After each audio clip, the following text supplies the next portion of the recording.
Hi everyone, welcome back to Candid with Krushmi. Today on our episode we have expert consultant, sports psychologist Mugdha Bavare, who's just returned from the Cricket World Cup. She was with the Indian women's cricket team there for 2 months. She also has worked with multiple Olympic athletes, young athletes. She's a former international swimmer and the proprietor for Mindsports.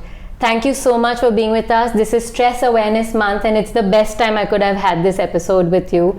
We have lots of questions that we get from young athletes and it'd be amazing to have you answer those today. Thank you for being with us. Thanks for calling me here, Krushmi. Pleasure. Yeah. First thing, let's hear your experience with the Indian cricket team and the Olympic athletes you've worked with.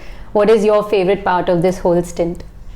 Basically, I would speak about the women's cricket team first. This was the first time where I traveled with the entire women's cricket team. Otherwise, I do when I'm working with Olympians, I do travel for the individual sports. This was a team sport, so an amazing experience. And in a country like New Zealand, which was beautiful and very scenic, amazing experience out there. And being there and watching the matches live, being with my favorite players out there and interacting with them was a great experience. So it was just unfortunate because of the bio bubble. We couldn't interact with other teams, but I would say it was great being there and working with the players out there. Amazing. And you've obviously worked with a lot of Olympic athletes as well. We've done well in our last Olympics as well. Yes. How is the experience? What is the difference you feel that, you know, when you're working with elite athletes or athletes from different sports? Is there something that you experience? See, this is a question which is asked to me numerous times, but I say that from the outside we always talk about these are the elite athletes and the other athletes, is there a kind of a difference? But I always feel when I meet all the athletes, whether they are Olympians or whether they are the other athletes, I just don't feel any difference with them. In terms of since we are talking here about sports psychology, the mindset is, I think, the kind of pressures, the kind of expectations that they are going through, it's almost the same. But of course they are participating on the higher platform like Olympics, so they are a little higher, the pressures in terms of pressures or the expectations. But I think as such there is not such a big difference when it comes to elite athletes or the others. So you feel good working with both? I enjoy doing that. Okay, great. One question we get a lot of times, and sometimes as a nutritionist also, parents ask me, when is a good time to start with mental health or sports psychology? Is there a particular age you suggest, or other things that somebody needs to look out for? See, I would say there is not a particular age when mental training or sports psychology sessions need to start, but I always say that it's a kind of a part of the way players are training for their skills, they're training, they're working on their fitness. So why do we ignore the mental aspect, and why it is considered only at the time of the matches? Because it also needs to be built in. It has to be a built-in system, the way they are working on skills and fitness. So mental training has to be a part of the system right from the start when they begin with their training. Of course, at a younger age we don't do extensive mental training sessions with them, but of course we include certain techniques which can work and which do work at the basics when they are getting into a sport.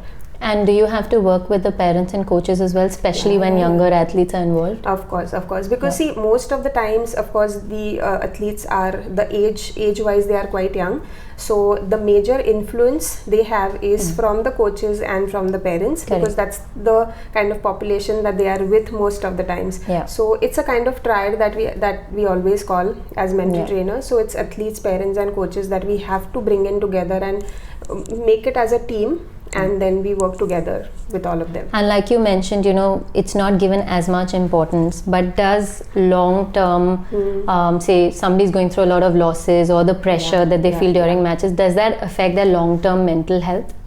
Of course. See, I always say when it comes to sports, pressures and feeling anxious at the time of matches, or even the other experiences that we go through as sports, these are a part and parcel of what we have to collectively take it as being a sport person.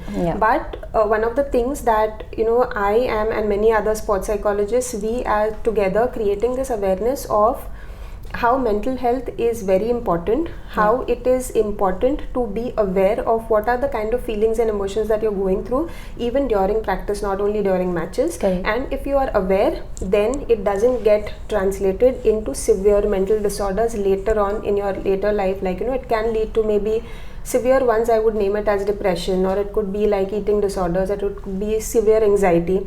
So to take care of all of these, this is something which has to be handled on a regular basis during practice sessions, because I always say pressures is not something which athlete would experience directly into the match. Correct. Unless we see certain signs which are very subtle, but they are very visible even in the any signs sessions. That you would mention, any few signs that you think are very common that you see often?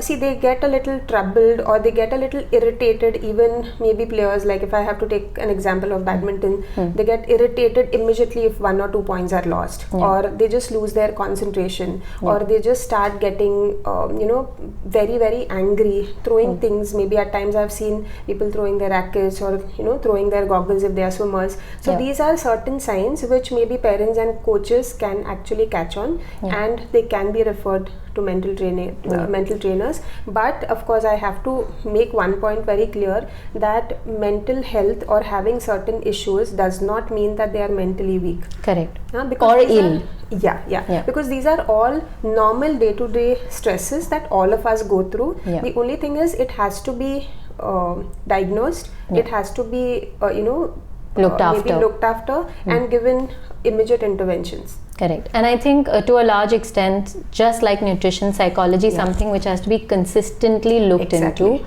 over a period of time. Because these are habits that you're building. You're trying to get rid of negative thoughts. And I know you've been a swimmer as well, and that does make a big difference. I mean, you're on the blocks and you're thinking, okay, what's going to happen in the race and things like that.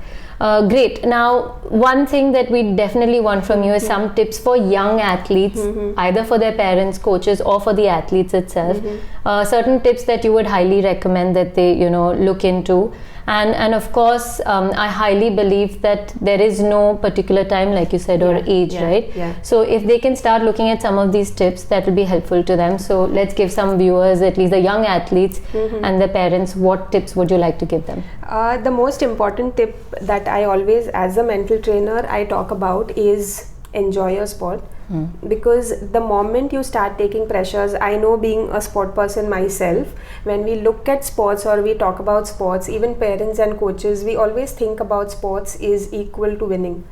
But if we can change that definition, and if we can think that sports is something where I want to enjoy, winning will happen in the course of time, process. Correct. In the process. But if you're focusing only on winning the matches or winning the tournaments, then the pressure would start building. Okay? The second thing is, of course, this is what we teach them over a period of time when we are doing sessions, is how to remain in the present moment.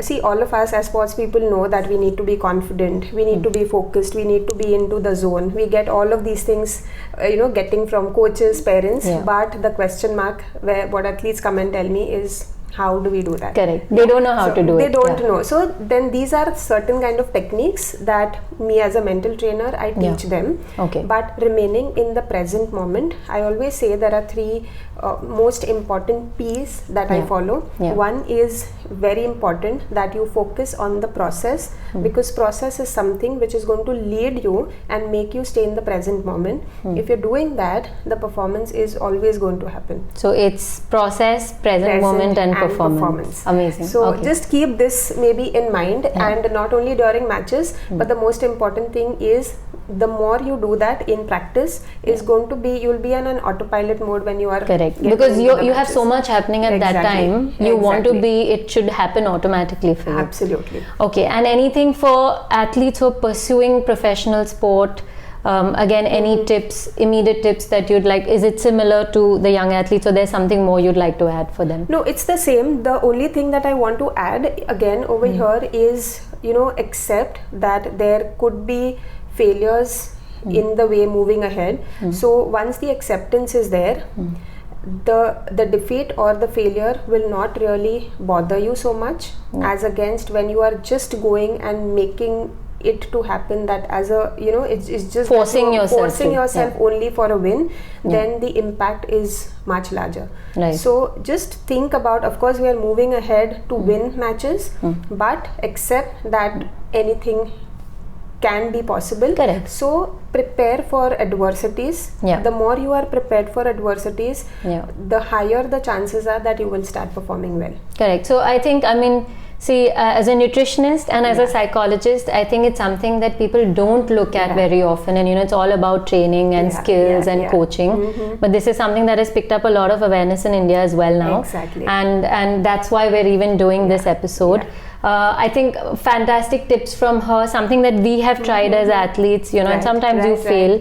I think one thing my coach always told me is that, like you said, 100% effort, look at the process, the performance will come. And if you enjoy it, then it's an easier process. Of course. Right? Of course. So thank you so much for being on the episode. And once again, if anybody wants to contact her, we have her details that will be put up in the video as well.